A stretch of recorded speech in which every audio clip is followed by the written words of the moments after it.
If you're hungry, Stefan's got supplies.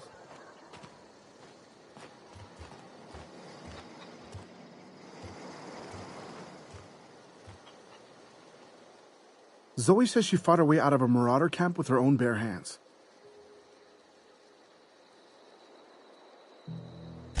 Fresh off the limb, and that includes canid meat.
Something I can help you with? Fresh off the limb, and that includes canid meat.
If you're hungry, there's meat turning on the spit outside. If you're bearing illness, find a place to lay your head down and I'll fetch you a poultice. Whatever your troubles with Edgewater, leave them at the gates and be welcomed here. Any questions, dear?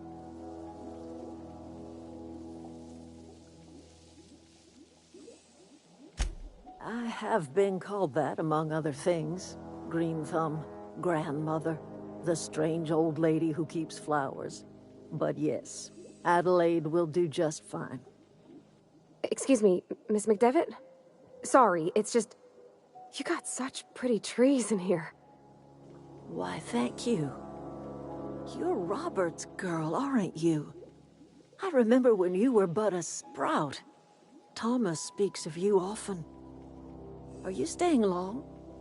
You should try some of my tobaccorn tea. I brew it in an old spittoon, but it's been cleaned.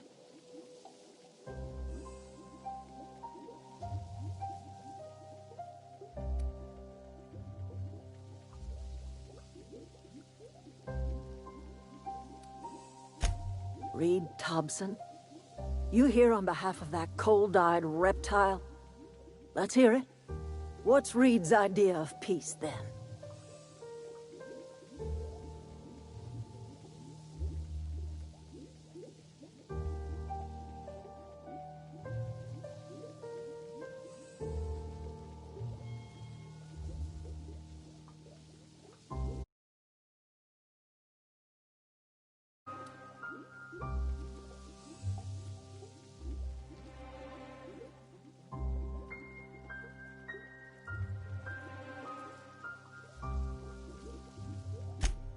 Make amends? Spare me. Only thing Reed knows how to make is a mess. Like everything else that comes out of Edgewater, that peace offering is canned. I and my own are living just fine out here by ourselves.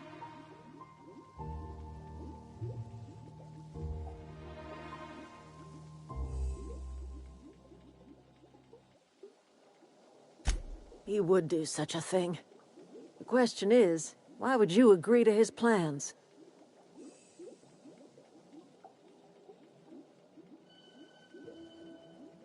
Cannery's got a regulator. You want ship parts, you ought to rip 'em out of the cannery's guts and leave us be. If you're going down to the plant, you should divert power away from Edgewater and toward our end of the grid. Think about it. You'd be liberating an entire town from a lifetime of service to that odious cannery. Seems the sort of thing a hero would do.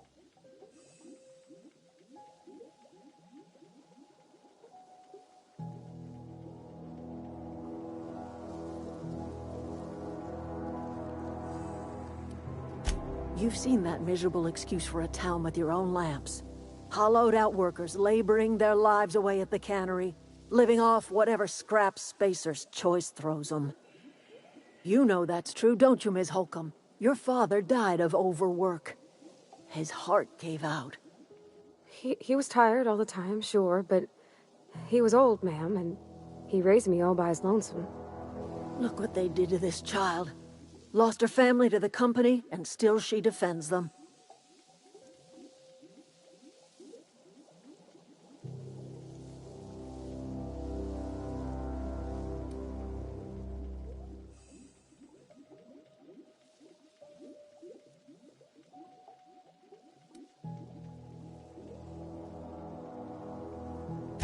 It's not much of a living. Every single person in that town has sold themselves to Spacer's Choice. The company owns them. Body, blood, and bones. You've been there. You've seen it. All anyone ever does is toil over a cannery. They give their lives for some heartless corporation, and then they're tossed into a Spacer's Choice brand cemetery.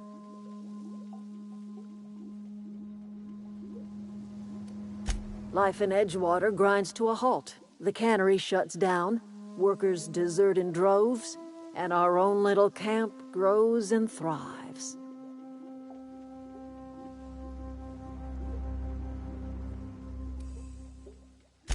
You bring power to Reed's town and you'll be killing us.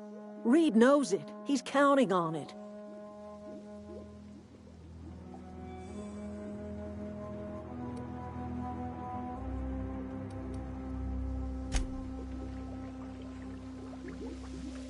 Anything else I can do for you?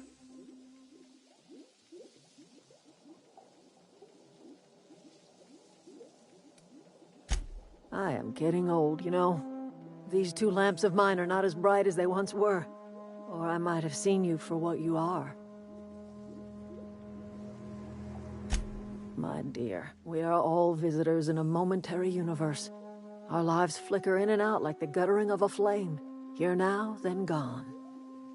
Me and mine are just carrying on as best we can, trying to live our lives in a way that does not feel wasted.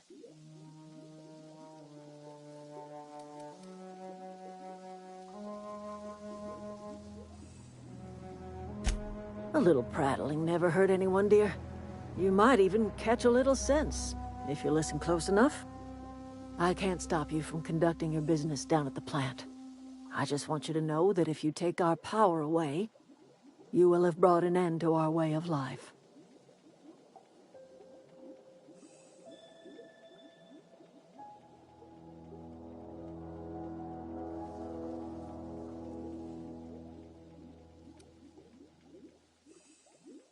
Not under Reed's watch. He and I would come to blows within a day, and he would never tolerate my tending to a garden. This is my home. It will be my home even if Reed cuts our power. Simple as that.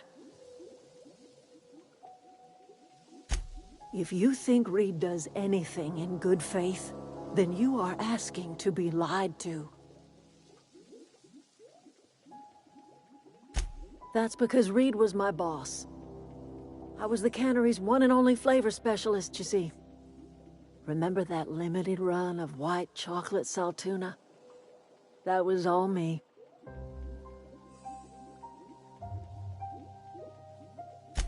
My son worked in that cannery. When the plague started coming, he was one of the first to fall sick. We had a store of medicine locked away, but Reed refused to treat him. Said my boy didn't deserve treatment. Said the medicine would have been wasted on him. So I buried my boy in the cemetery, gathered my belongings, and left. That's as much of the story as you need to hear.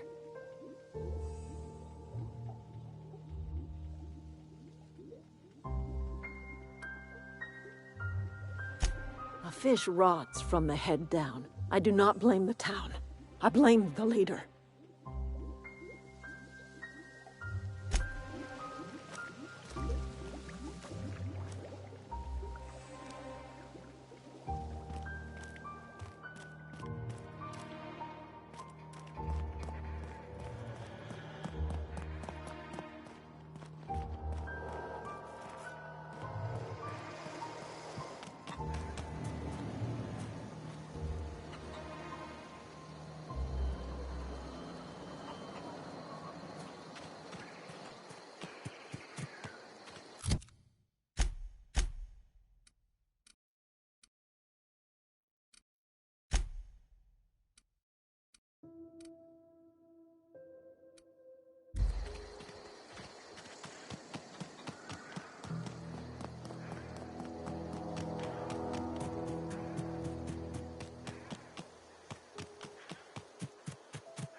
switches. That'll be easy enough.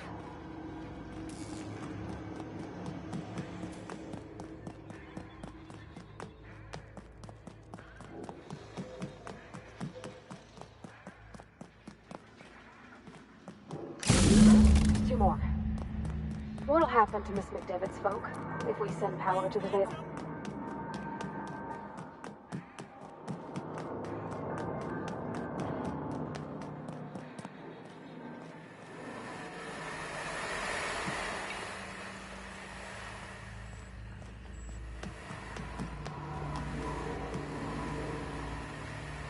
Where'd it go? If we send the power to Miss McDevitt, what happens to the Veil?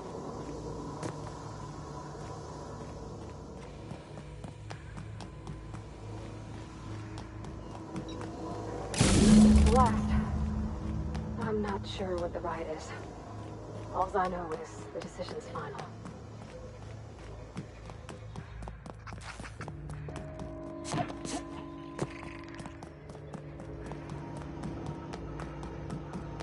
Once we do this, there's no... Excuse me, ma'am.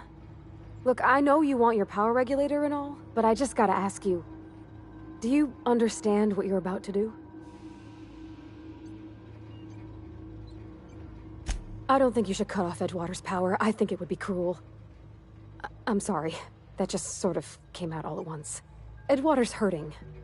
We've been losing workers year after year, and corporate hardly ever sends replacements. There's barely enough Saltuna to fill our bellies anymore. But the town's got some good people in it. Decent, hard-working folk just living their lives the only way they know how. They don't deserve to be punished.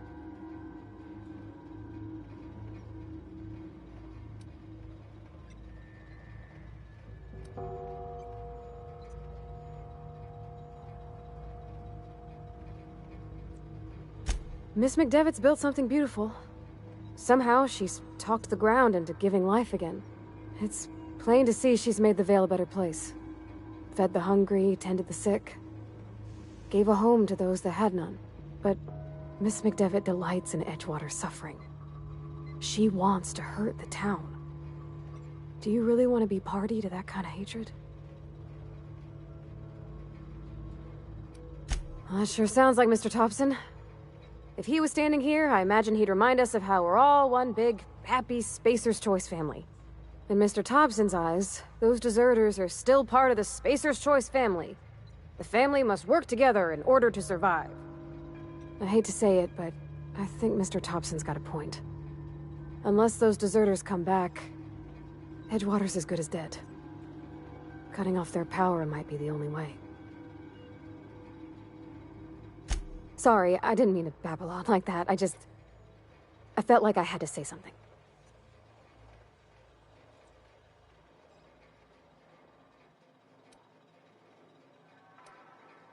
Really?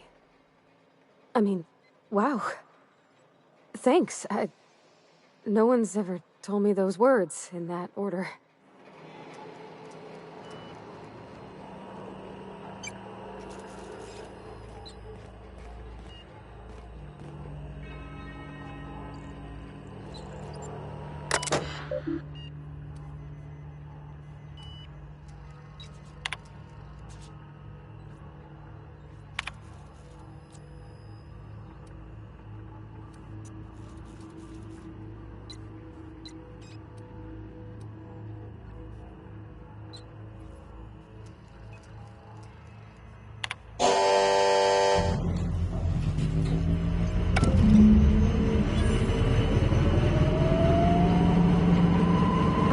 Brightest thing you could, sending your power back to Edgewater. A lot of people would have suffered otherwise. People I care for, even if they didn't care much for me.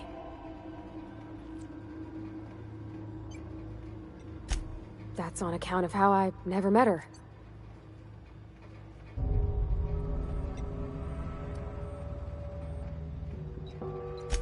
She was in another division of the Spacer's Choice family. She worked in the Vale a few months, sorting the cannery computers. Her contract said any kids she had, expected or not, belonged to her office from the time of conception. So when I was born, I got sent here.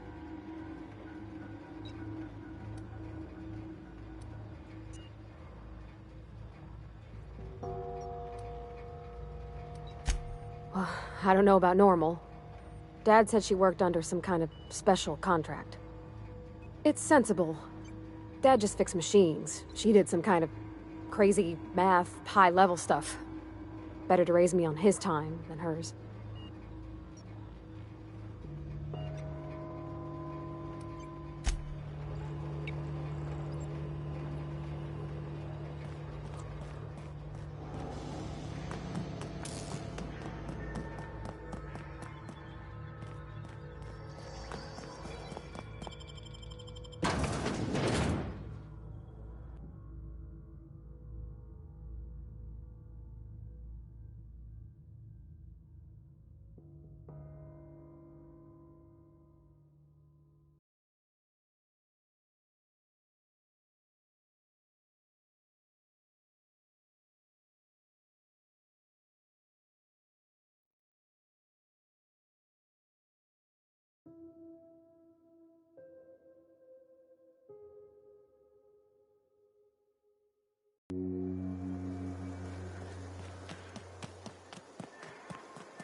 Oh, that's Thomas.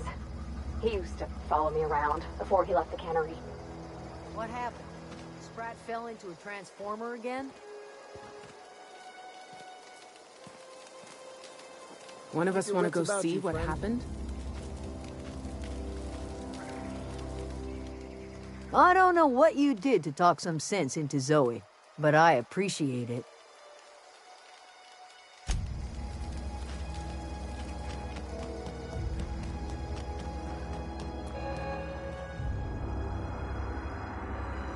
That's the thing about growing old. Your eyes start to fail. Elsewise, I would have seen you for the snake that you are, chopped you into pieces and roasted you on a spit. This is all you're doing. Cutting off my power, killing off my garden. Without refrigeration, my food will spoil, and my flock will starve. I want to ask you this in private, away from the eyes of my flock, so they do not see me lose my temper. Tell me, why did you do it?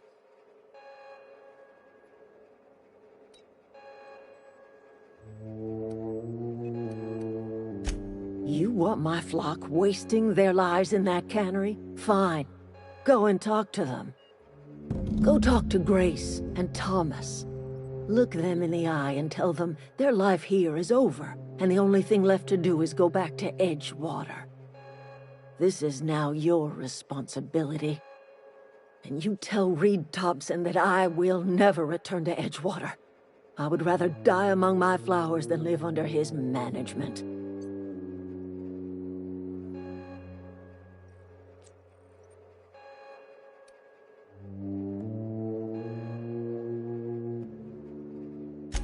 As long as Reed is still in Edgewater, I will not return. Those are my terms.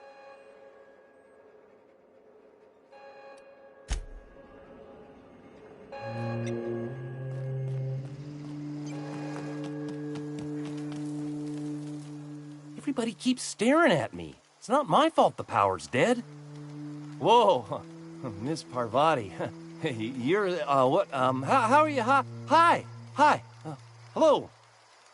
Are you, are things safe out here? How are you keeping? Great, just great. I've been trying to keep stuff running, just like you. Only I'm not so... Wait, they didn't kick you out, did they? Oh gosh, no. I'm just along with this lady here. I seen you wandering around here.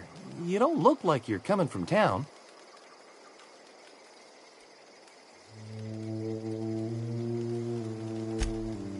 sorry. I just wasn't sure if you were from town or if you were one of us. Something's been chewing at me, you see. Fact is, I've been, well, lying. To everybody here. Camp thinks I'm a mechanical genius, but I couldn't fix a busted chair. I'll take all the help I can get. I set my mind to learning the craft of the engineer, you see. I want to make something of myself. You ever heard of the Young Spacer's Guide to Mechanical Engineering? Comes in a set of 3. If I had my hands on one of those data pads, I could teach myself the ins and outs. Those are good. My dad kept a copy with him when he was working in the cannery. I know the old community center kept a copy. Should find another one back in town. If you could find me even one of those pads, I'd be greatly obliged. No kidding! Really? Well, which one?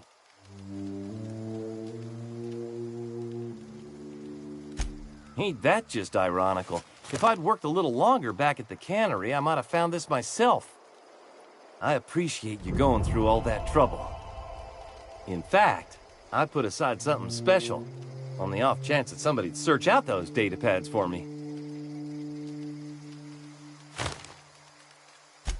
Sure, I'd be glad to take them off your hands.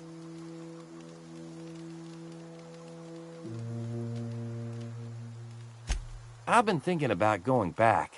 I'm not much use to anybody here. I get sick thinking about working at the cannery. I can't do that again.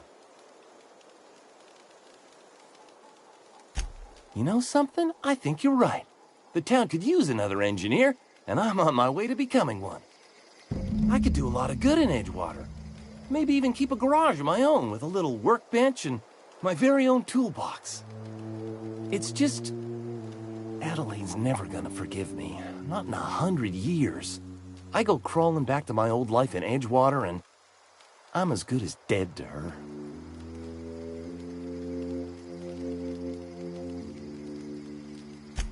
Adelaide hates Edgewater, hates everything Edgewater stands for, hates what that town does to people, what it did to her. We're the nearest she's got to kin. We go back to Edgewater, we may as well have stuck a knife in her heart.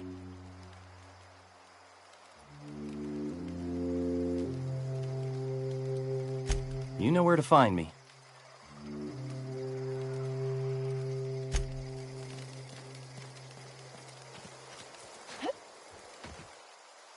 Marauders can't see us in the dark. Wild Canids, on the other hand. The matter's been weighing on me. Zoe came back, but I couldn't keep her from slipping out in the first place. Who's to say I could keep marauders from slipping in? I don't see us lasting more than a couple of weeks out here. I'm loath to admit it. We're gonna have to make our peace with Topson and hope he takes us back. Listen, we go back to Reed, hat in hand, begging for our old jobs back. Well, Adelaide's not gonna forgive us. She never talked to us again.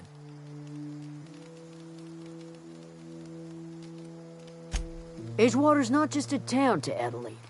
It's a symbol of everything that's wrong with this colony. A big, heartless machine of metal and gears grinding workers down to dust. We're the closest thing Adelaide's got to a family. We go back to Edgewater, she's gonna feel betrayed. Sure, suit yourself. I'll be here.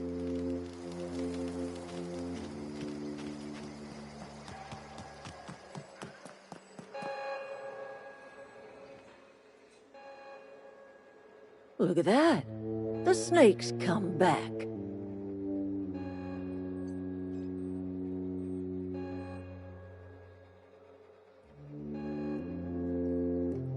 You offering to cross Reed off, huh?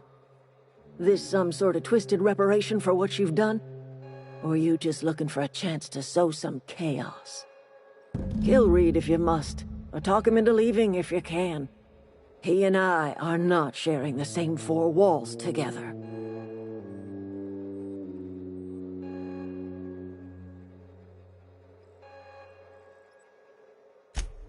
Tell Reed that I can make his people healthy again. I can end their plague.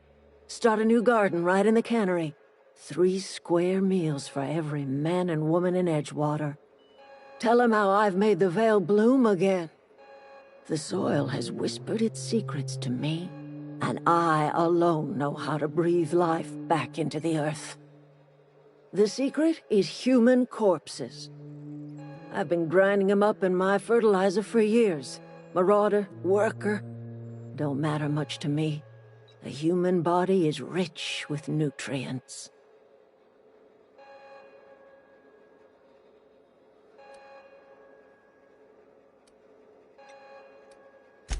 If I were in a better mood, I might be inclined to try and change your mind.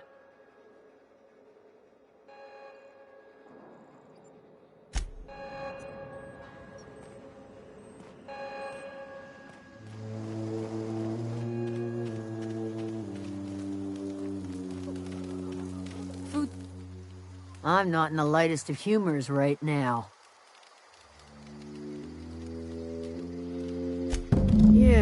Yeah, you're right.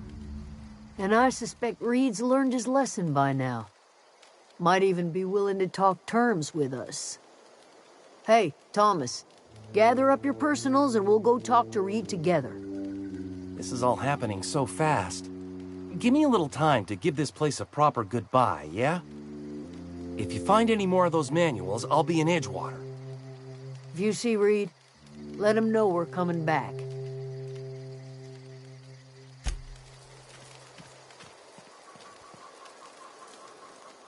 This was a nice family, you know, while it lasted.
This is a fine day, friend.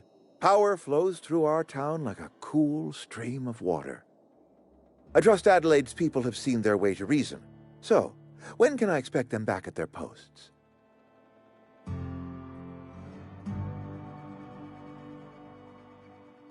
That's good enough for me. Adelaide and I have a history. Was unlikely she'd ever come back.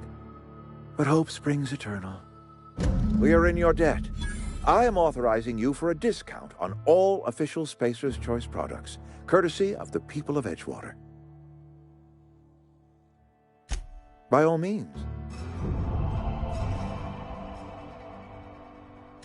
This whole fiasco is not one I am keen on repeating. I was too hard on my own workers. I pushed them to their breaking point.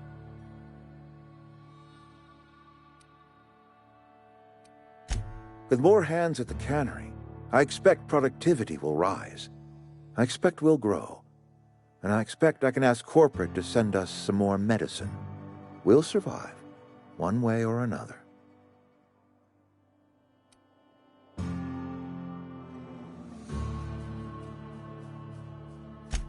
I do. Grace Romero, wasn't it? Brusque, truculent, never seemed to care much for cannery work.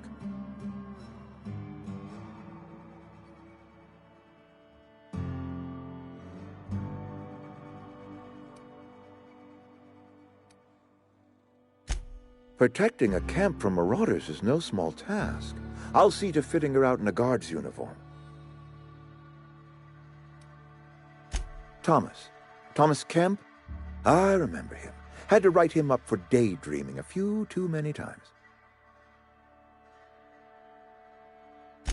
He tries real hard, Mr. Thompson. This is something he wants to do.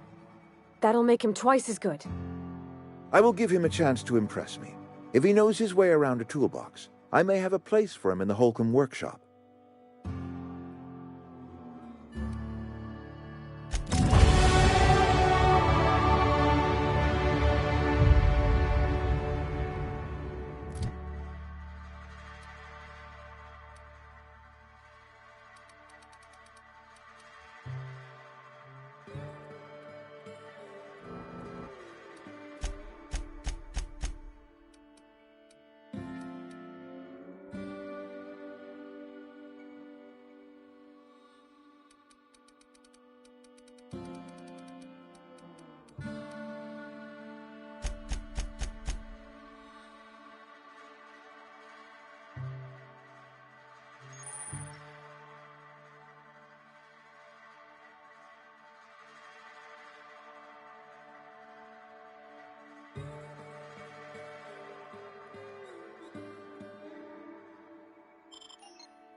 Is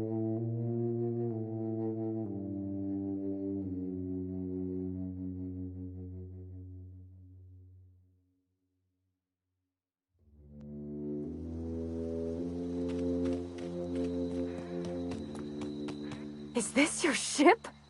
Oh my stars, she is just so handsome! Does she have a name yet? What's her drive model? Oh, gosh. Listen to me babbling. When I was in Edgewater, I dreamed of flying on a real ship, working on a real engine, belonging to a proper crew. I'm the only decent mechanic Edgewater's got, but every time I think of going back, I get this sinking feeling.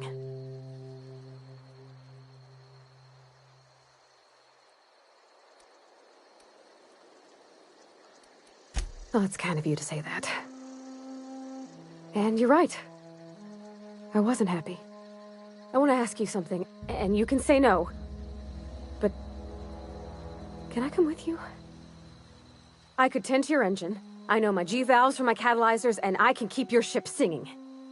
And if you ever need a pair of eyes watching your back, I can do that too. What do you think?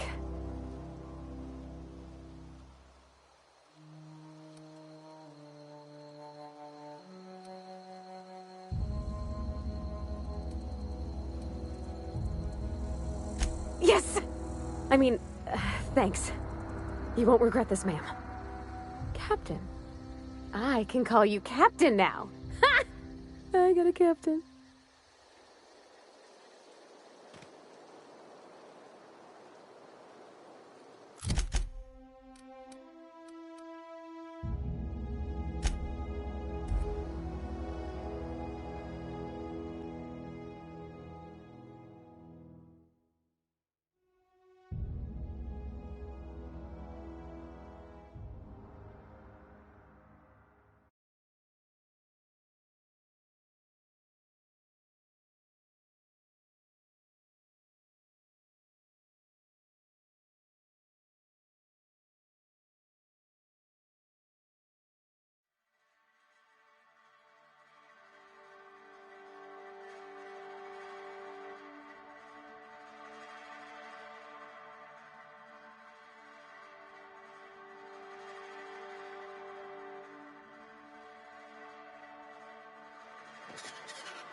Cannery's been running at full capacity all day. Wonder if the plague's ever gonna pass.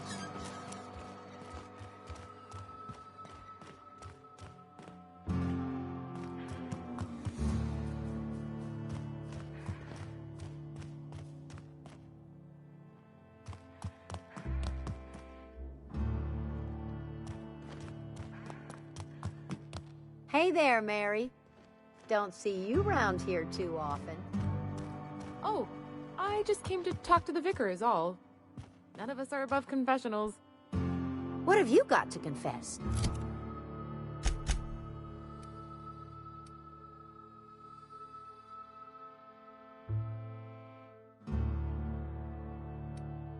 You ain't thinking of deserting, are you?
Hey, Miss Parvati.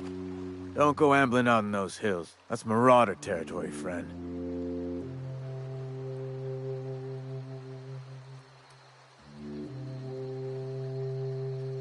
Your pod? What are you on about? You take a bruise to the cranium? Ain't safe out here. You'd best head into town. Avail yourself of Edgewater's high walls. And low prices.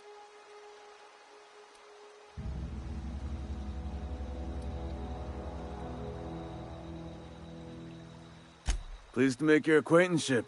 I'd shake your hand, but I've been hauling corpses. You don't want none of that on you. Name's Silas. Junior in humor for the town of Edgewater. We're all part of the Spacer's Choice family.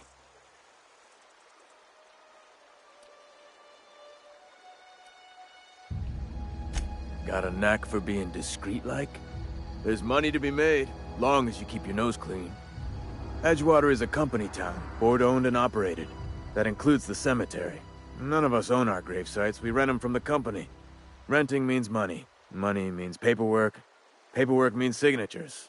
Some of our families become a mite delinquent in paying their dues, you see?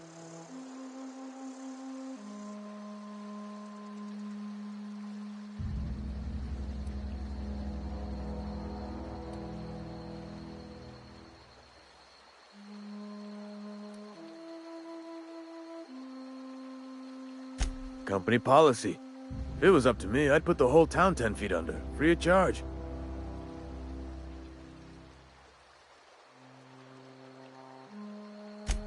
Four workers still haven't paid up. Phyllis, Conrad, Ludwig, and Martin Abernathy. He's a special case. You may want to twist his arm a little. He just is. Look, I don't want to get into it. Just make sure he pays up. Conrad's got a barbershop in town. Phyllis works at the cannery most hours. Abernathy... I ain't seen him in a few days. His domicile is near the cannery. You'll find him in town. All except Ludwig, that is. He's over by the landing pad.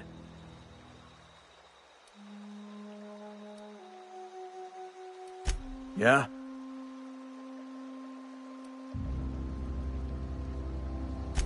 Former people, yeah. Marauders been raiding my graves, you see. Hence the armed guards. Oh no. They are after the most precious loot of all. Spacer's Choice Company property. If those marauders swipe any more bodies out of my cemetery, company's gonna dock my pay.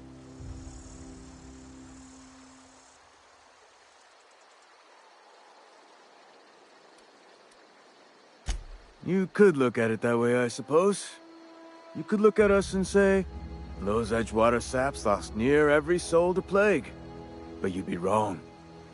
We're survivors. Loyal company folk, brave in the wilds. Every now and again, a virulent plague sweeps through our town. That's life on the frontier, I suppose. A body grows accustomed. Hang on, I'm doing some math in my head. 20, 30, carry the one... all my life? Work's been real good to me. Fresh air, exercise. Only problem's the paperwork. Can't get anybody to pay their gravesite fees.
away, Phantom!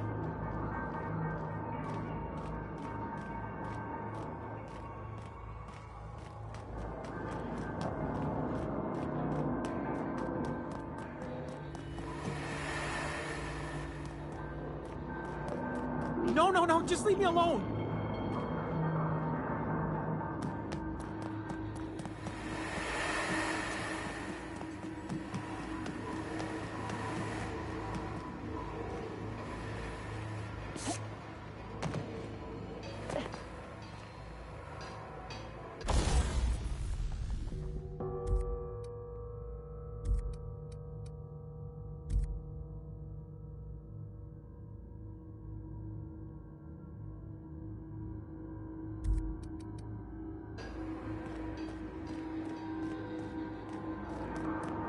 Away, Phantom!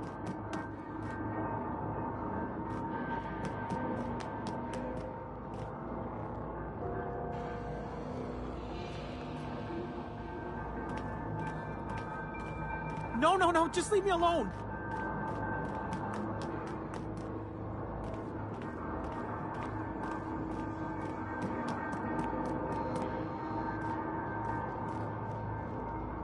Get away!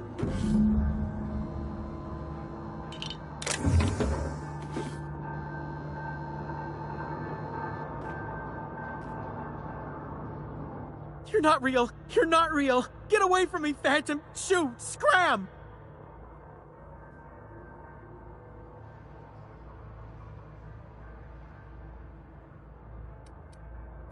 Most people? But I'm the only one left. No. Remember your first rule, Higgins. No arguing with the Phantoms. See? See, Higgins? This is why you must always boil your sprats before ingesting.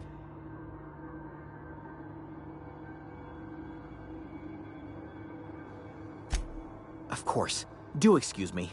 I experience brief flashes of mania during which I am visited by the phantoms of my imagination. Chester D. Higgins. The D stands for definitely not insane. I use it as a reminder.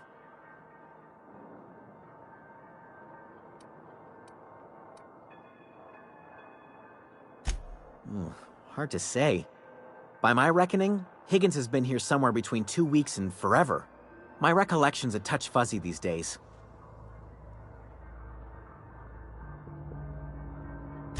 Oh, Higgins has been many things over the years. Sprat Wrangler, Saltuna Critic, Aetherwave Personality, Chairman of the Board, Galactic Defender, Sisty Pig Tycoon. I've come a long way for someone who started off as a simple engineer right here in this plant.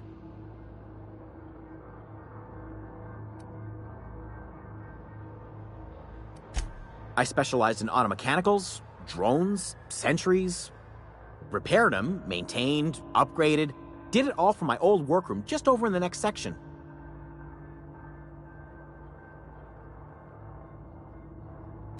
Look, I don't want to fall into any trouble with the mechanicals. If they wise up to our plans, they will come for us. With prodding irons.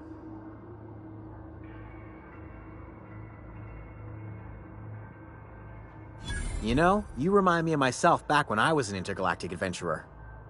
I discovered a flaw. Their hostility levels were hardwired to maximum. There's no changing that, but you could rewrite their targeting protocol so they attack each other instead. Yes, that's exactly it.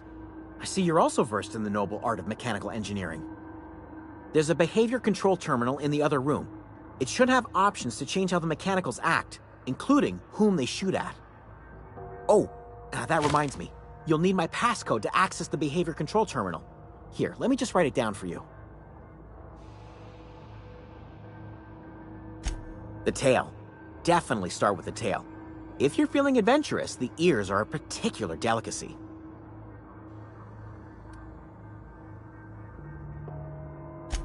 Jimmy'd opened the vending machines. That lasted a good couple of months. Eventually, I had to resort to more unconventional means of filling my insides.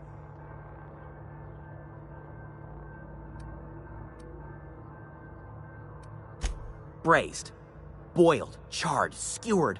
Sprats are good eating, friend. Chock full of brain food. Mechanicals lost their bolts. Opened fire on anything that moved. It was pandemonium.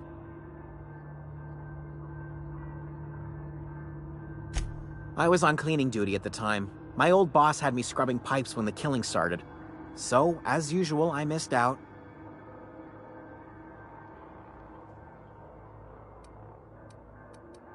I specialized in automechanicals, drones, sentries. Repaired them, maintained, upgraded. Did it all from my old workroom just over in the next section.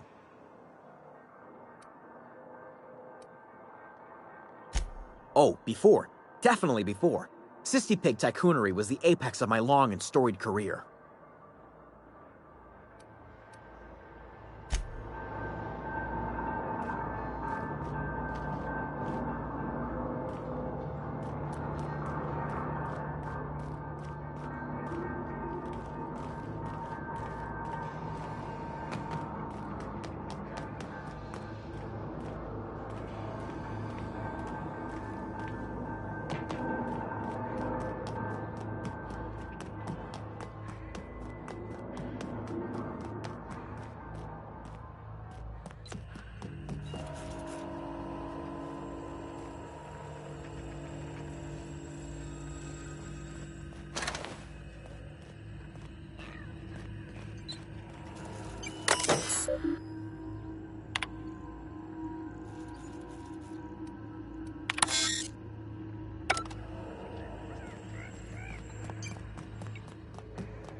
play. Oh!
This was a nice family, you know, while it lasted.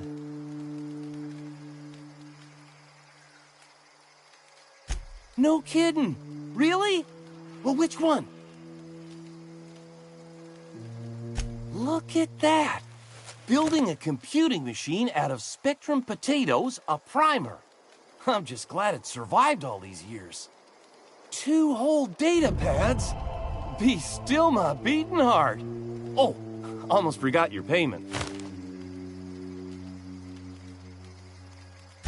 Well, don't keep me in suspense. The geothermal plant? Now that is just incredible! You really went exploring down there? Adelaide always told us it was swarming with hostile mechanicals. That's a complete set. All 3 parts. I'm gonna be the greatest engineer Halcyon's ever seen. Aside from you, Ms. Parvati, I swear, I'll do you proud.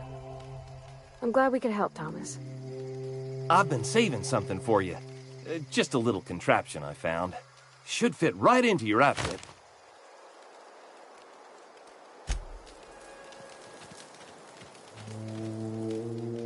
Back to the old cannery, huh? Don't know what else I expected.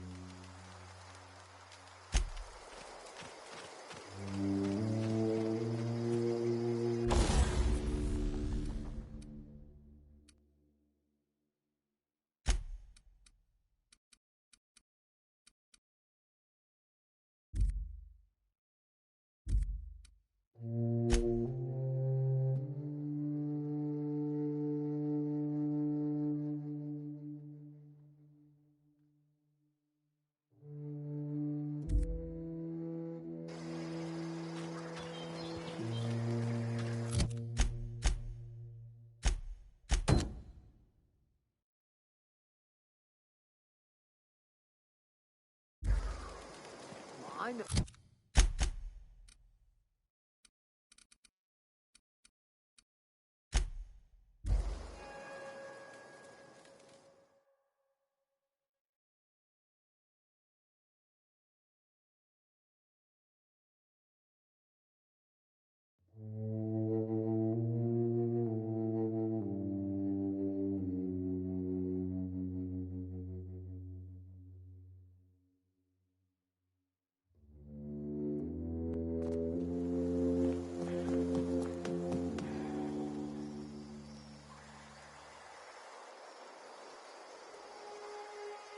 Never seen the Vale lit up like this before.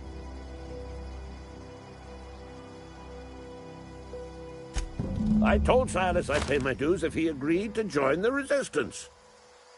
Guess this means he's finally heard the calling.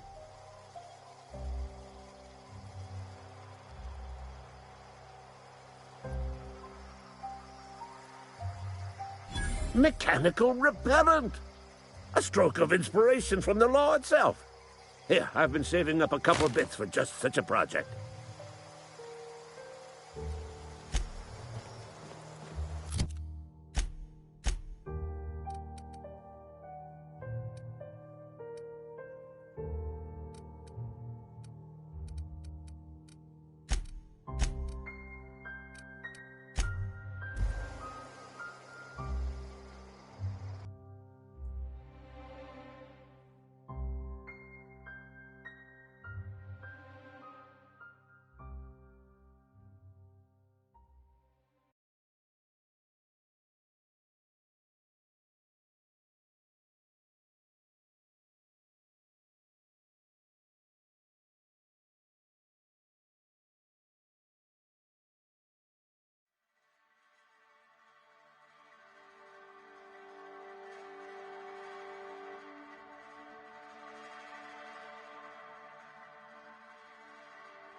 Yes, Mr. Thompson.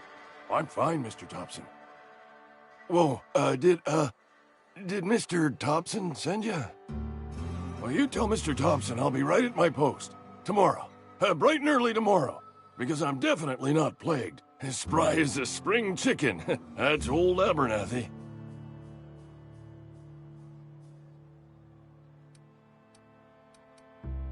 You some sort of wandering alienist? Walking into a man's own domicile, pestering him about his mental state?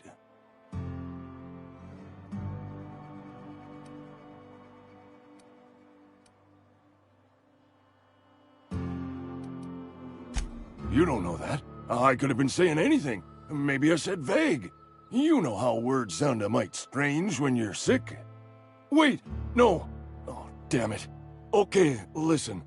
Maybe I am feeling a little under the weather, but I swear I'm on the mend. Please, don't tell the constable.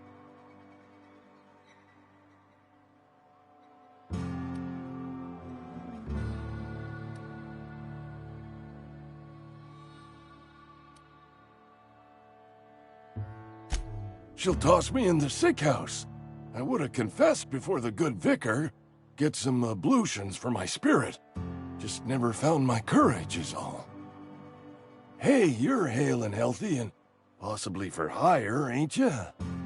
Do a good turn for an expiring old man? There's a cache of anthracillin tucked away in the old community center. Powerful stuff. Stronger than what we got, anyway. I need you to break in, nab that medicine, and bring it back to me.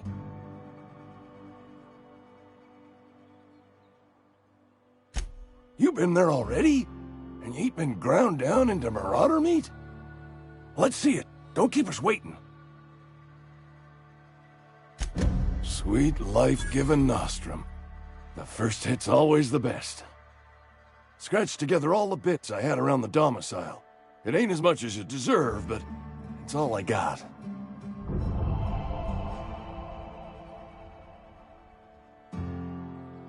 You're wringing the blood out of me. Here, you can have whatever's in my pockets. Nothing like a good hit of anthracillin.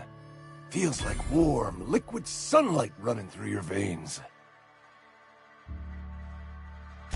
Silas knows, doesn't he? That's why he sent you. That's why he wants me to pay up. He knows. I put a few bits aside for my grave. Not that I'll be seeing the inside of it anytime soon. What with being on the mend. A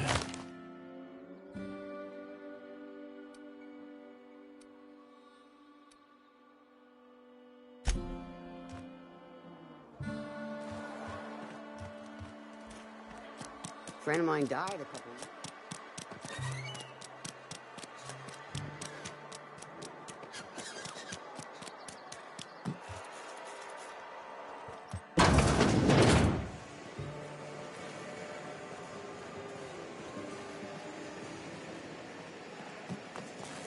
You the new worker?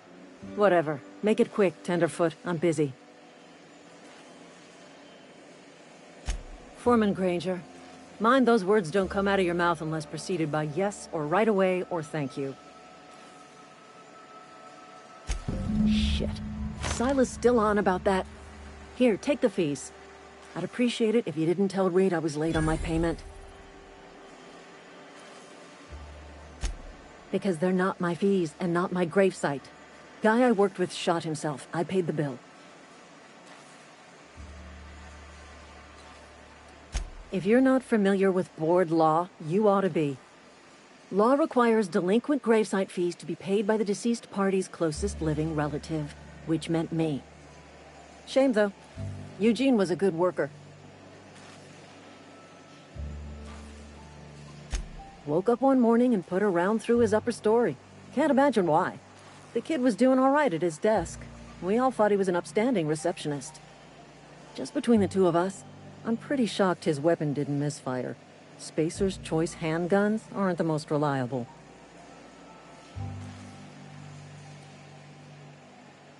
Eugene wasn't family. Yeah, I was the closest living person relative to his body at time of death. I'm the one who found him, you see, so I pay the fines. Suicide's a crime. The legal term is irreparable damage to company property. What Eugene did to himself was vandalism.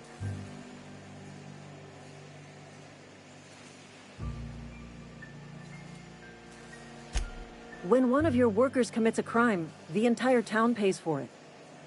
In other words, Edgewater would have been penalized pretty hard. Whatever Eugene was worth as an asset, we would have had to pay out of pocket to Spacer's Choice. Well, excuse you. I'll have you know, Eugene was an asset to us all. May his atoms be commended to the law. All I know is Silas asked me for Eugene's gravesite fees, which means he was approved for burial, which means his papers went through, which means the town's in the clear. I'm just glad to put this whole ugly affair behind me. Eugene can rest his bones in peace, and the rest of us can get on with our own lives.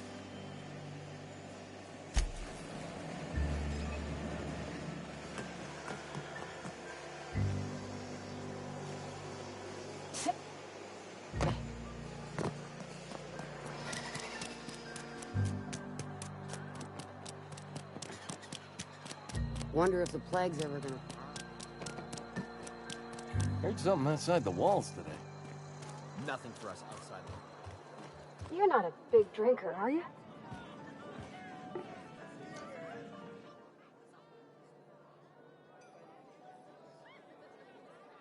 Oh, I almost forgot. I'm contractually obligated to recite company slogans to any visitors. We'll get you mostly drunk at half the price. Spacer's Choice. Go ahead.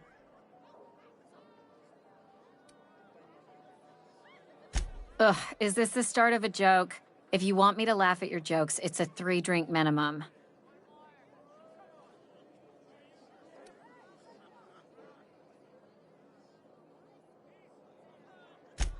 Most folk forget where they're standing after a few drinks. Seems to me you've got a head start. Anyhow, whatever happens outside the walls is not my business. Only deserters and marauders wander out there, and I cannot tell you which I revile more. My world is these 4 walls, that door, and a row of mugs that need cleaning. Let me make something clear. Spacer's Choice has been real good to me. The town's been real good to me. I start gallivanting around outside the walls, poking around in places I shouldn't be, learning things I've got no right to know. People will talk. Won't ever catch me asking about the world outside. Else the town's gonna say Amelia's gone soft. That Amelia's pondering desertion. I don't want that.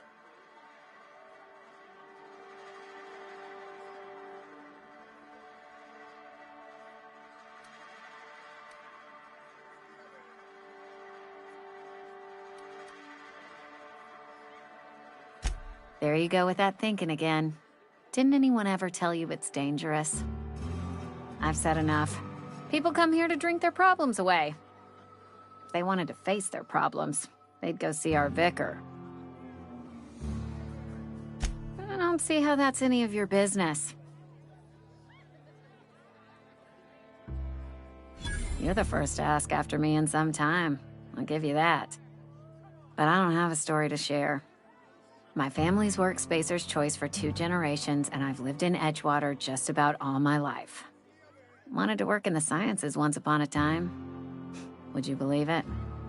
That was a wild fancy. Glad I disabused myself.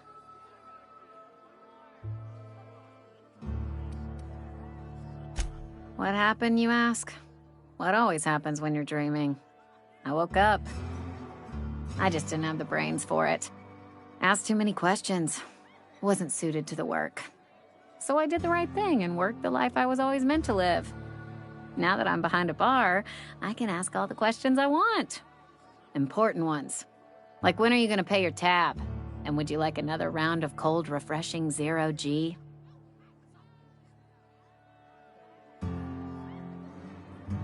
Don't talk to me that way, please. Spent many years disabusing myself of that notion. Don't need you putting it back in my head. Lab work ain't for me. Never was. Never will be. Spacer's Choice put me where I belong. And for that, I am grateful.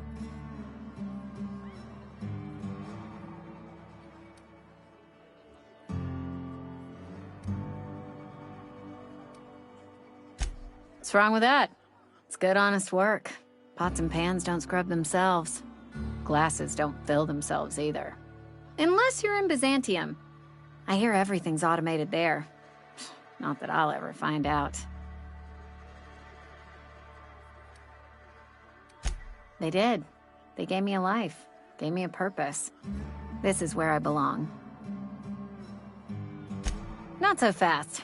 I told you about my life. Your turn to tell me about yours. So, what's your story?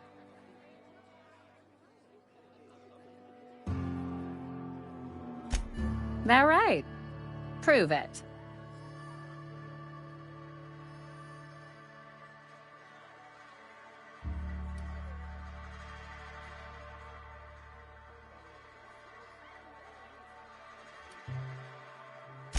I already asked you not to bring that up around me. Change the subject or buy something.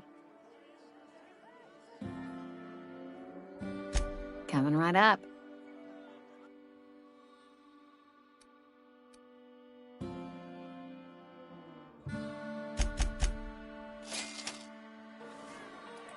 Abernathy's got some bounce in his heel.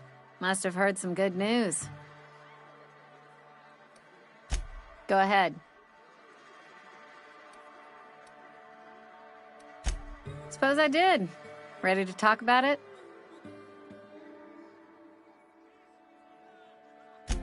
That right? Prove it.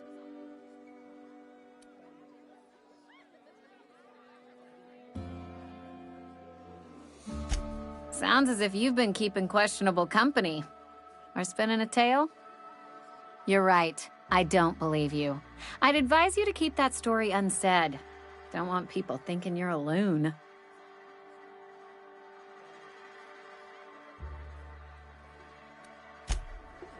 Town's been humming with power. Go ahead. I've talked enough.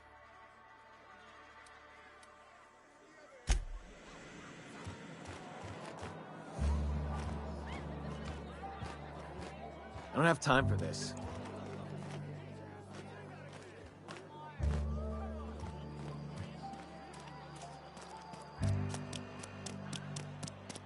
Wish we had some better rations. I know how you feel. I've never actually been in here. Seemed scary from the outside. Welcome to the Spacer's Choice Constabulary. We are Halcyon's leading brand in frontier justice. The office is writing up promotion. Purchase 3 criminal investigations and the 4th one's free. Know how to carry yourself in a fight? I've got bounties out for these 3 marauders. Cross them off and bring me their fingers. Just 1 per marauder, please. I'll dust off the old fingerprint roller. As long as your questions fall within the acceptable margins of curiosity.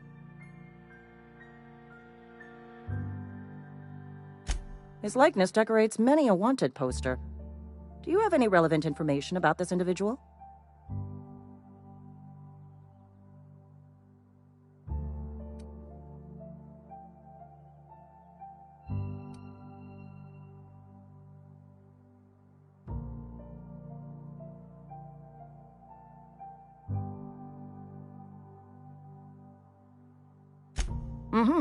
Shot you into space?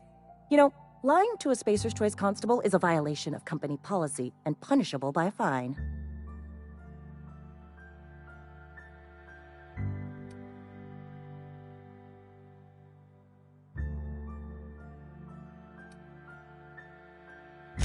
It is for a Spacer's Choice.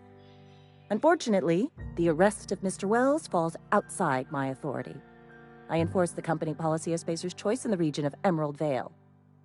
Wells is wanted by the board. If you have information related to the location of Phineas V. Wells, you are required to submit that information to your nearest board authority.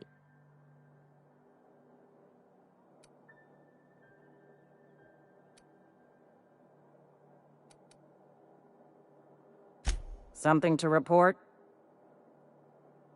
As long as your questions fall with... If this is a setup to a joke, you should know I've never found anything amusing in my life. I don't serve Edgewater. Edgewater and the entire region of Emerald Vale serve Spacer's Choice.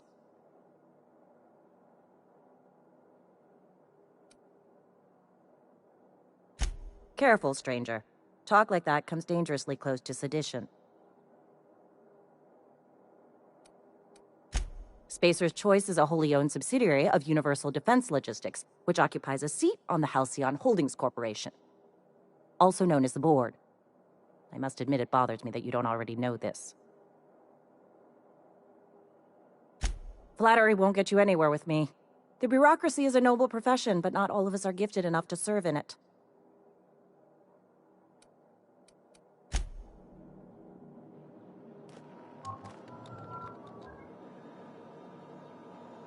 If it ain't the Starship Inspector, here's hoping Edgewater's up to your standards. Hey, thanks for helping me back in that cave. You got a real knack for curative work. Been eating nothing but salt tuna for a year.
I cut my own hair.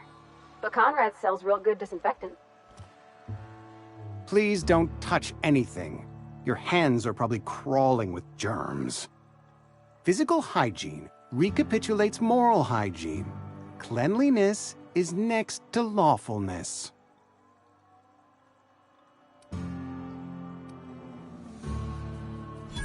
No, thank you. That's quite all right. I've seen enough body parts in my line of work. I'm Conrad. You will report to me if your hair fails to meet Spacer's Choice aesthetic standards. You will also report to me in the event of your death, whereupon I will clean and prepare your remains for interment.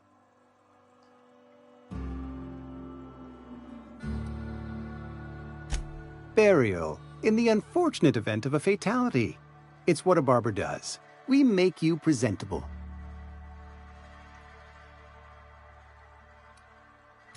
Go ahead.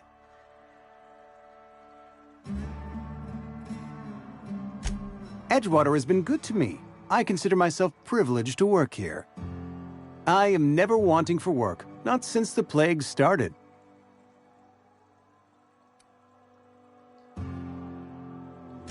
The plague's come at us with a vengeance this year. Lost 6 workers in as many months. I wouldn't call them good workers, mind you. If they were any good, they'd have been treated. Still, it is a shame.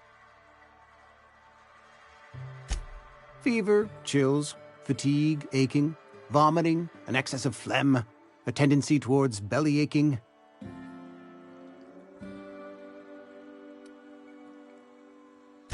Whatever it may be, I have developed my own palliative. Boiled canid liver and a splash of ethanol. Company policy, friend. We don't have enough medicine to treat all of us, so we treat the best among us. Mr. Thompson's brainchild. Have you met him yet? thoughtful-looking fellow, stares out of his office most hours.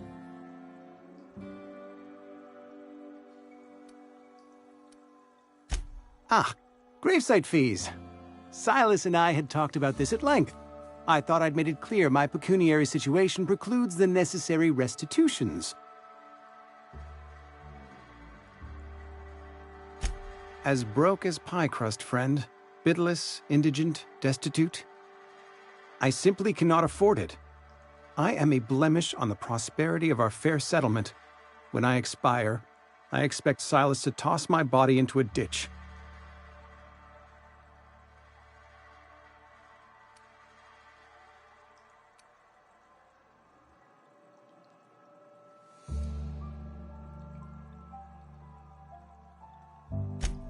Edgewater is built on the discipline and sacrifice of its people. Say what you will about our town, but we all pull together. Tell Silas I can't afford to pay, and that I fully expect to have my medical rights revoked for this dereliction. With my apologies.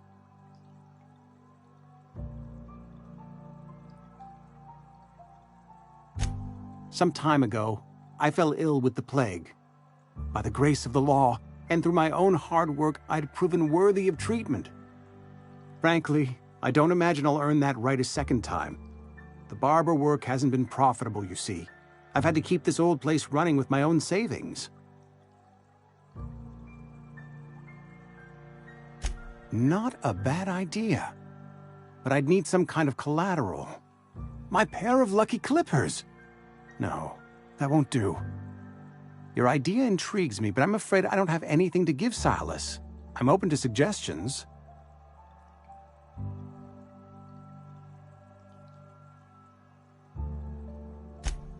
Much obliged.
I used to stick rocks in a river as a kid. Constable Reyes ticketed me for unlicensed terraforming. I think she was jealous. She don't know how to skip rocks her own self. Here they come!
I used to skip rocks in the river till Constable Reyes ticketed me for unlicensed terraforming. I think she was jealous. Here they come!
gone quiet.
Hey, take your time.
We can handle it. Everyone all right?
Okay, gone quiet.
find you! Here they come!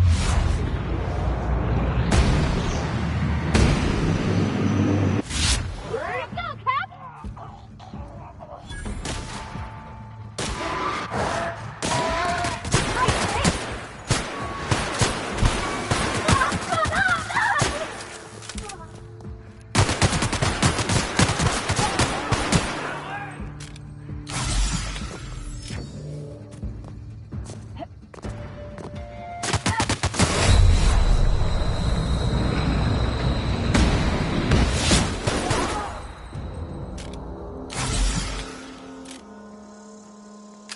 For me.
goes.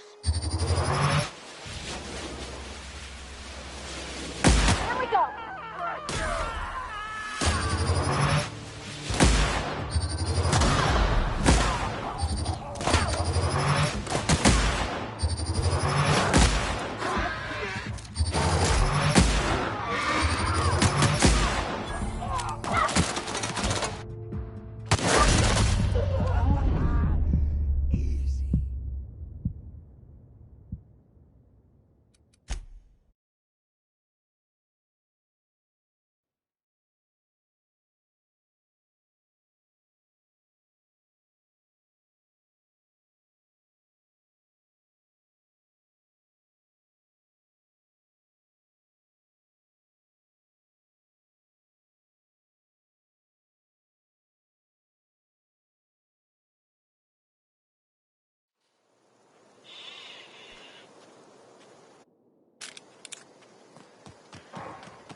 I'm ready for this.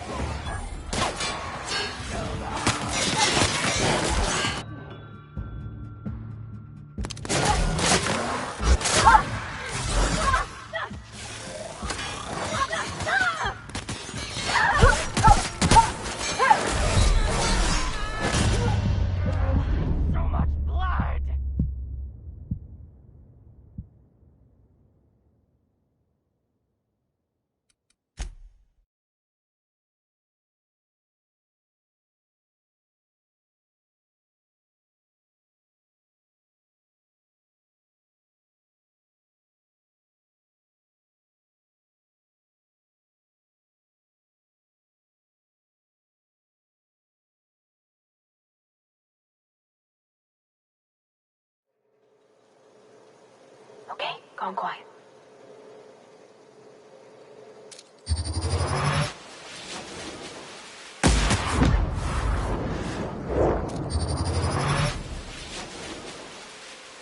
Here we go.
A friend of mine died a couple weeks back. Something to report? We pay by the finger. What do you have for me? Gil Antrim. Real name, Guillaume. Duly processed by a freelancer on behalf of Spacer's Choice. I remember him. Was just a kid last I saw him. Shame. I'll just need your signature here, here, here, here, and here. Got any more fingers for me? Mabel Burgess. Age 37. Right or left-handed? Let's just say no longer applicable. I remember Doc Burgess. Conducted my physical every fiscal quarter. Guess she couldn't keep her hands off her patient's medicine. Still one outstanding bounty. If you've got a finger, I've got the paperwork.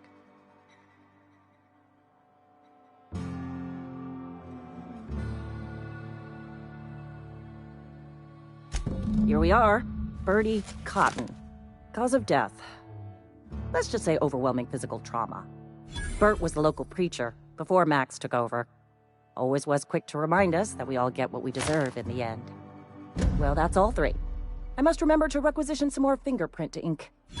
Here's all the compensation you've earned, plus a bonus.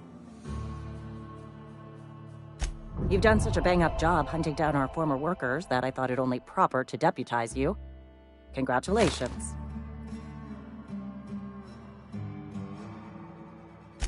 Let me stop you there. It is official Spacer's Choice policy that all Marauders, regardless of prior affiliation to the Spacer's Choice brand, no longer qualify as our people.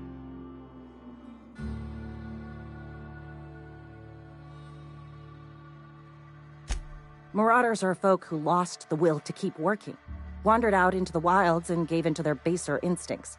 Not everyone's cut out to work in Edgewater. Some turn deserter, some turn marauder. None of them get my sympathy.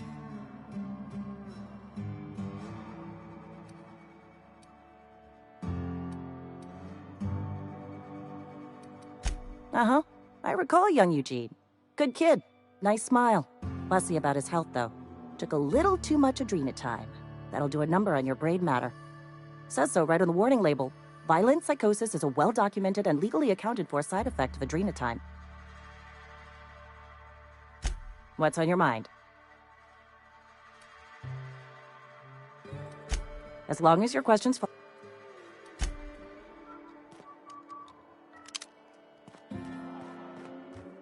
Friend of mine died a couple weeks back.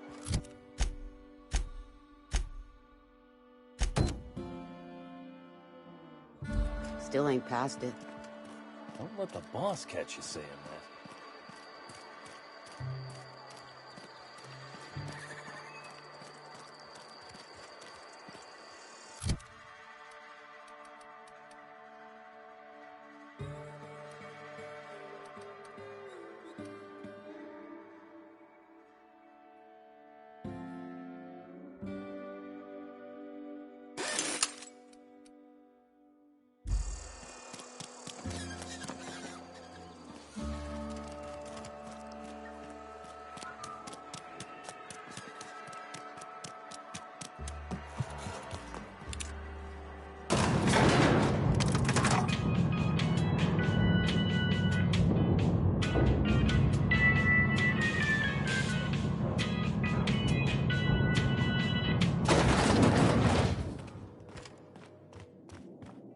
I appreciate what you've done for us. By all means. This whole fiasco is... With more...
Here they come!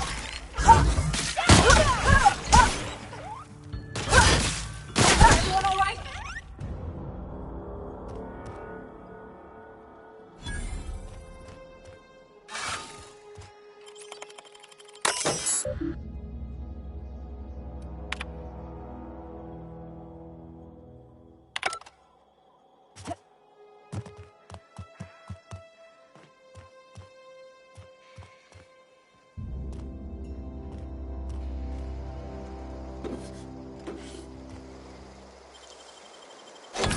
Done.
Look at that.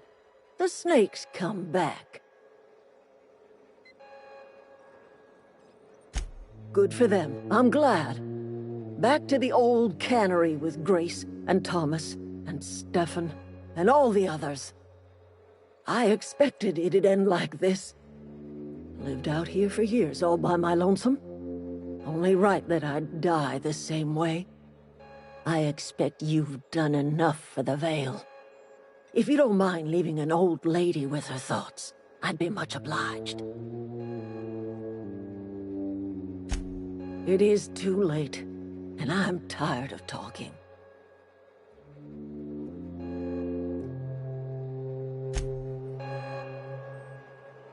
Leave me be. Got nothing to say to you.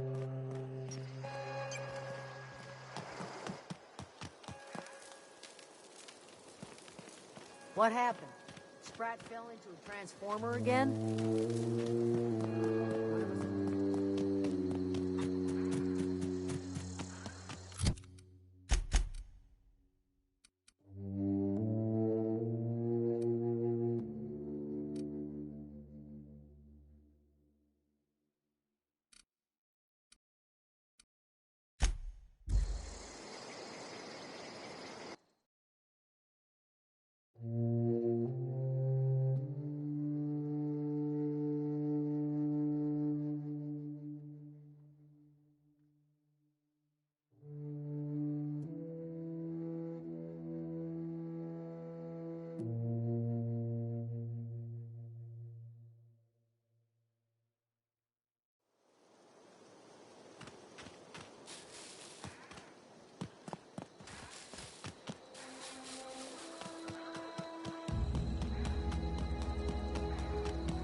What can I do for you?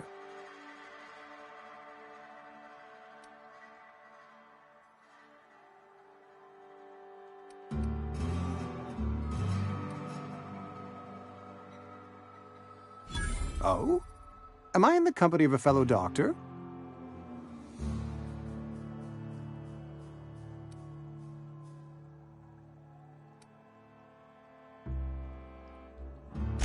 Experience was my teacher. Experience and... So, you want to be an embalmer, brochures 1 through 5, courtesy of the Spacer's Choice Department of Career Development. You know about Eugene? How?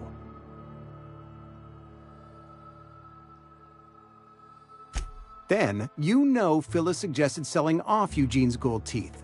I didn't approve of the idea then, and I don't approve of it now. Eugene's golden teeth were a family heirloom, representing 3 generations of poor dental hygiene. He took them to his grave.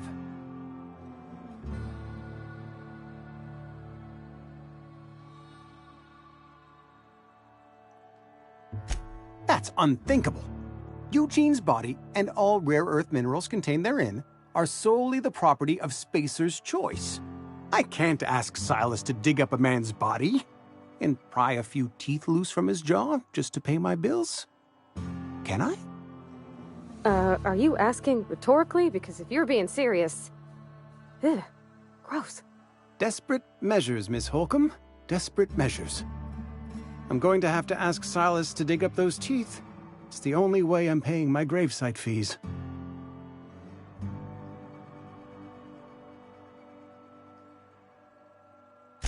I'm sure that I have no other choice.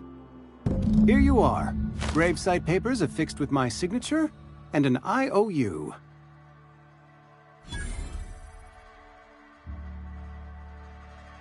Eugene was not a suicide.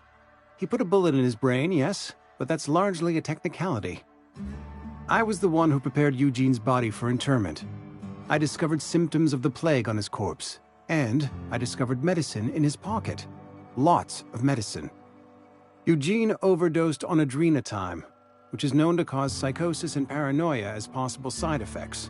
The paranoia drove him to take his own life.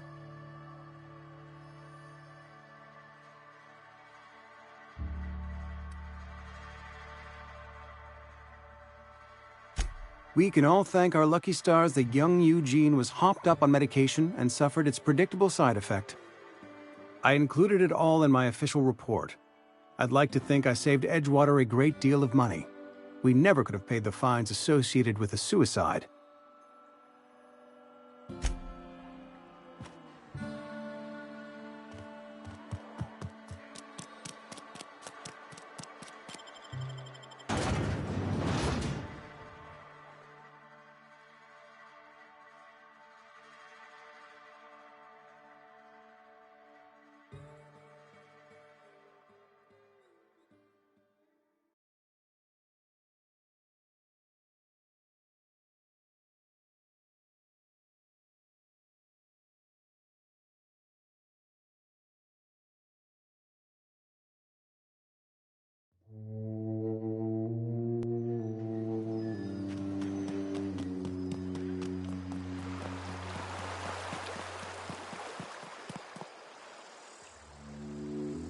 Lovely to see you about, Miss Parvati. Things going all right, Silas? Been keeping him careful and true, miss. Best to ask her yourself. My dad's buried here. Silas watches over him when I can't leave the house. Oh. Well, thanks. Something I can do for you?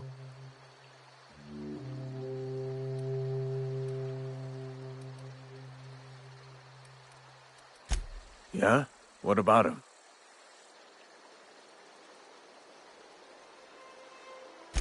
Well, yeah. It's what I'm contractually obligated to do. What's this about?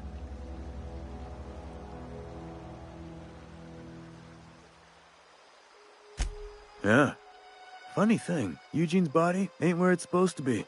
The night we was supposed to commend his body to the earth, I had his grave all dug up and ready, right? And so I thought, I'll just rest my eyes a bit. When I woke up, his body was gone. Spirited away. Vanished.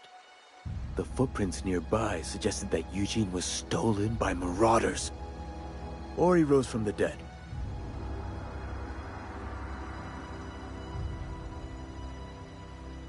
Let me know if you find anything. You run into any trouble? Reliable work from a freelancer. That's gonna take some getting used to. And I'll buy you a drink sometime. Suppose you've earned it. One good turn deserves another.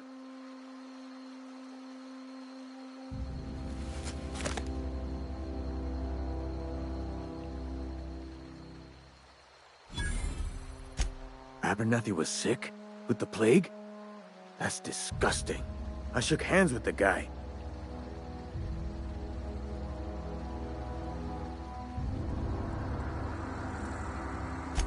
I needed his fees because of his name.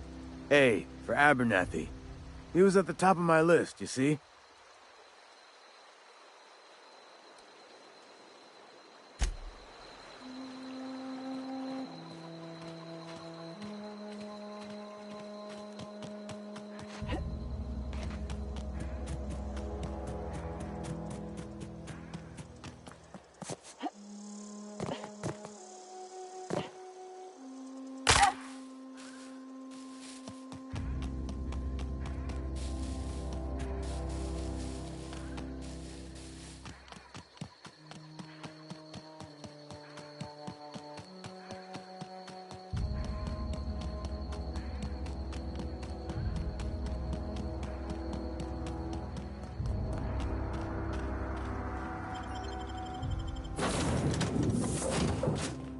Well, I certainly am looking forward to flying on a ship named the Unreliable. I'll just head upstairs and claim a room.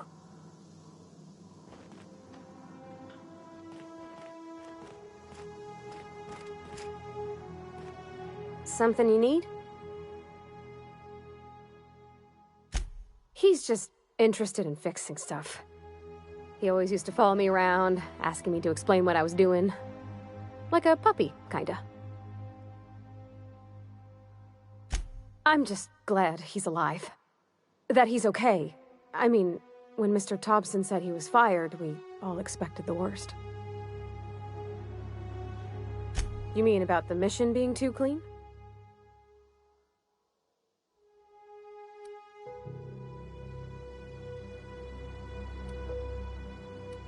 Sorry. I know it's none of my business.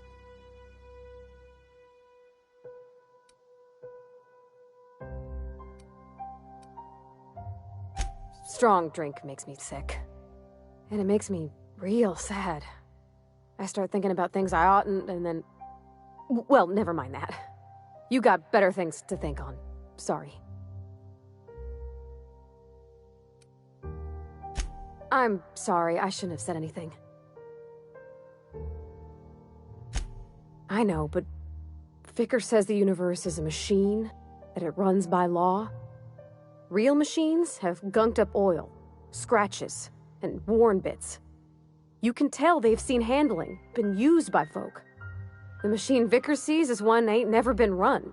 It's not for people to live in. It's something on a museum shelf, under glass.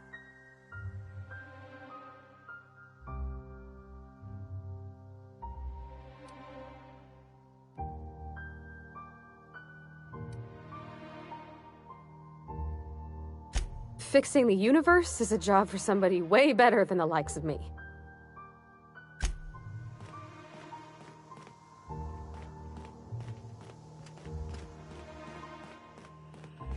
Captain, I have detected that Edgewater's power supply is now optimal. I applaud your willingness to invest your time in the local community. What can I do for you, Captain? Do you know how to install a power regulator? Outstanding, Captain. Your aptitude for engineering will prove invaluable in the event of another catastrophic engine failure. Our engine room is located behind you. Across the cargo bay, up the ladders.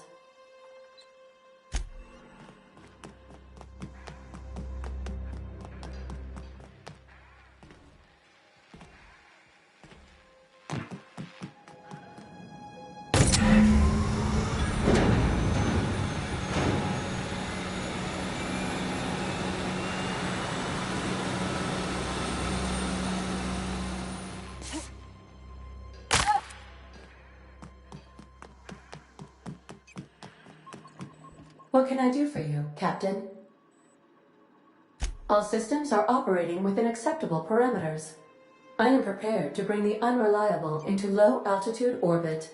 This should prove an adequate test of our flight capabilities.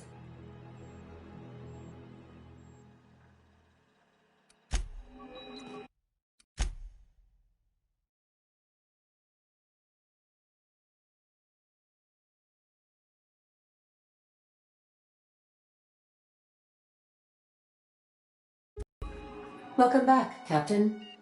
All systems are now operating within acceptable parameters. Shall I take our ship into orbit?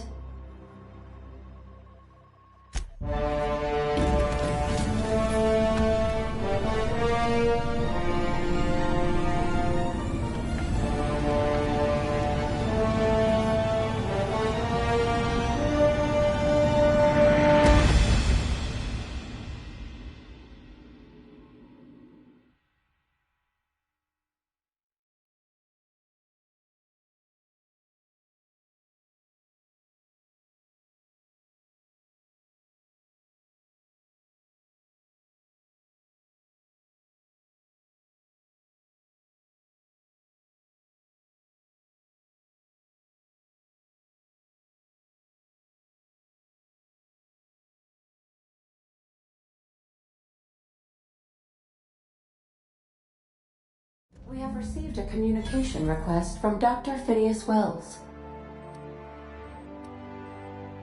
Aha, there you are. Hale and hearty, and captain of your own ship.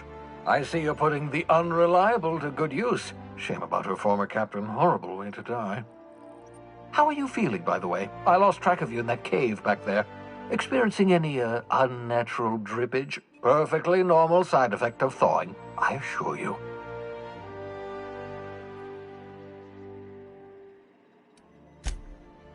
Oh, that, yes, that's probably permanent. I wouldn't worry about it, though. I'm sure you're fine. What you saw in Emerald Vale is happening all across the colony. Food shortages, lack of supplies, and basic necessities. We're dying. The chairman, the minister, and all their lackeys on the board are to blame. The Hope has some of the brightest minds Earth ever sent us. If we can revive the Hope's colonists, they can help us undo the board's mistakes. They can help us set things right. You need to get to Stellar Bay on Monarch. I have contacts there. They'll help me, help us, find the chemicals to revive your fellow colonists. Gladys Culkelly, lovely woman, runs a cozy little black marketing outfit on the Groundbreaker. She can get you a nav key to land on Stellar Bay.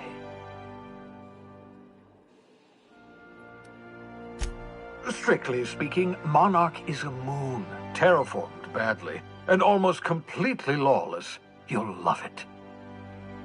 Captains don't fly their own ships, you see. Your navigation terminal handles the, navigation. Think of a nav key as a set of flight instructions. The board's been confiscating nav keys for Stellar Bay, so we must rely on unconventional means of acquisition. Hence, Miss Gladys Culkelly.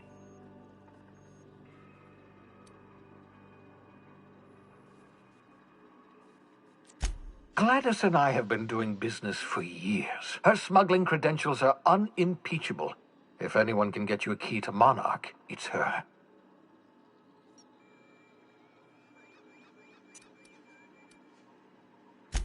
In theory, I suppose you could land your ship in Cascadia, and in theory, I suppose you might survive the experience. Cascadia is utterly seething with dangerous, highly aggressive creatures, more than capable of tearing you limb from limb. You'd have to be a lunatic to land in Cascadia, and I'm reasonably certain I tested your brain for incipient signs of insanity. Trust me, talk to Gladys Culkelly. Excellent. I'll send her a wireless. Let her know you're coming. By the way, I gave Captain Hawthorne a disguise apparatus of my own design, cutting-edge technology, years ahead of its time. I call it the Holographic Shroud. I'm sure it will prove remarkably useful to you. You'll find it in the captain's quarters.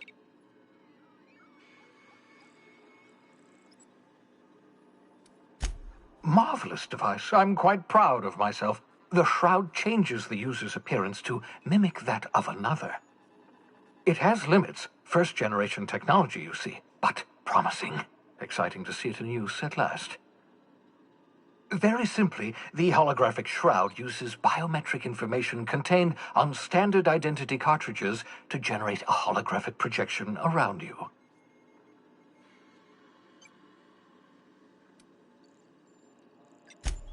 Only stands up to a casual scrutiny. Use it too long, bound to flicker, blur, something like that. Movement makes it more likely. Best used in moderation. When you see guards in your path you can't sneak past, for example. Maintain your distance. Act normal. No running, no jumping. Don't draw their attention. If they pay attention, they're more likely to notice flaws in the hologram.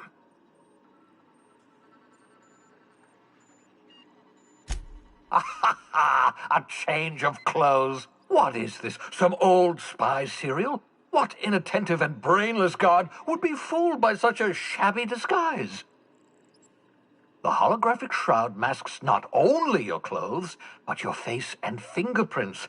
It modulates your voice and sweetens your breath.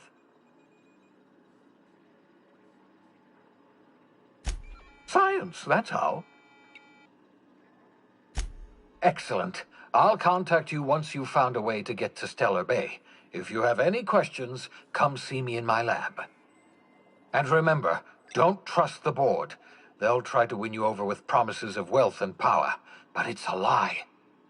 The board's only interested in filling their own pockets. If we don't put a stop to them, they're going to run this colony to the ground. Transmission ended. If you are ready to depart, please select a destination on your navigation terminal.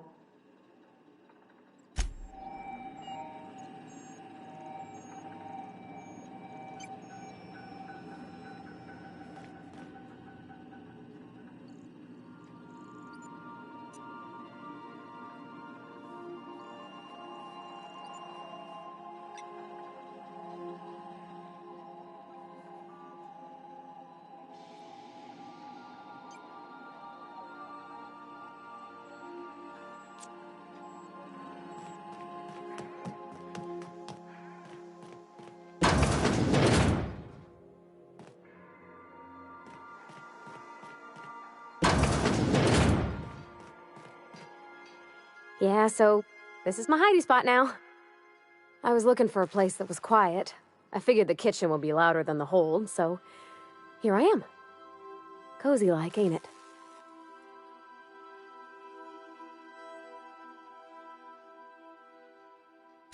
That's in pretty good shape considering how hard Mr. Hawthorne ran it. It's a Yakita LHA 120, A2 model, I'm pretty sure. The Block 2 design scooshed in extra cargo space, but didn't change the stock engines. Probably a touch underpowered, huh? Accurate in all particulars. I conclude you are Edgewater's board-certified mechanic.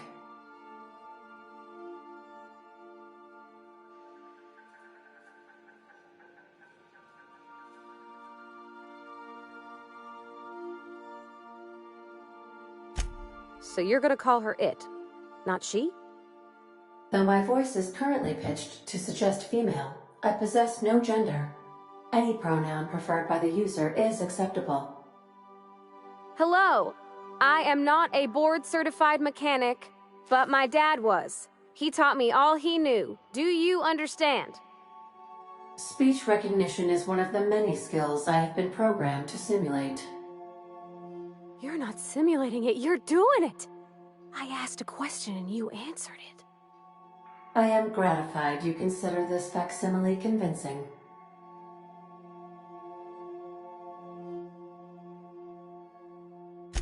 I don't see any holes in the hull. I'll take a good squint at her, make sure everything's tip-top. But I think we're cooking with plasma torches. You can do that, you know. My dad taught me how to make grilled cheese sandwiches with a plasma torch.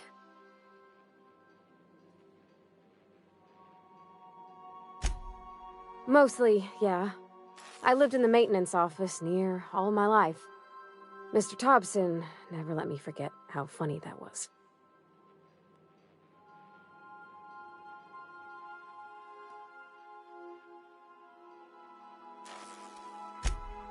I'm not exactly a model employee.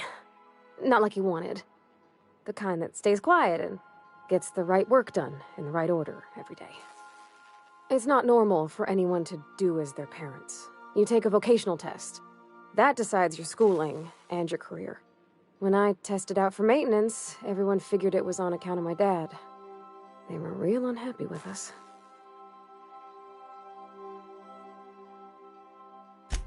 Well, I'm good at making things work the way they ought. Not so much at doing such to somebody else's schedule. There's times I'm working deep in the guts of a loader, getting it all running perfect. Then I look up to see it's tomorrow, and I've blown another deadline. Anyhow, I was happy to get back home. I didn't care much for schooling. Yep, nothing much had changed. Everything was a little grayer, a little dirtier. Dad met me at the shuttle and gave me a big ol' hug. I noticed straight away that he was moving slower and stiffer. He made a little grunt when I squeezed. About a year. I tried to do more of the work so he could rest. His heart gave him pains. Dad never said that he loved me, you know? I knew on account of him showing it. How he'd stay up late to help with my projects or listen to my fretting. Oh gosh, look at the time. Sorry to bend your ears so long. And I got so much to do before this ship's in decent shape.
Destination reached. Scylla.